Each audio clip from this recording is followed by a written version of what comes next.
যদি তোমরা নিজেদের গাড়ি নিয়ে পেলিং সাইটসিনের ড্রাইভের কথা ভাবছো, তাহলে এই ভিডিওটা তোমাদের জন্য।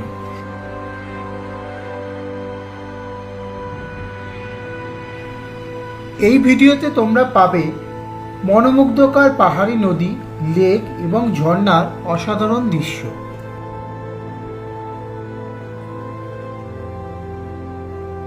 তার সঙ্গে থাকবে পেলিংয়ের সেলফ ড্রাইভের রোমাঞ্চকর অভিজ্ঞতা এবং অফ রোডিংয়ের চ্যালেঞ্জ। পাবে অনেক গুরুত্বপূর্ণ টিপস এবং হিল ড্রাইভের বিভিন্ন ইনফরমেশন। তো আর বেশি দেরি না করে চলো শুরু করি আজকের এই জার্নি পেলিং সাইটসিইং। আর এই ভিডিওটা যদি ভালো লাগে তাহলে অবশ্যই লাইক, কমেন্ট, শেয়ার করো আর সাবস্ক্রাইব করতে একদম ভুলো না।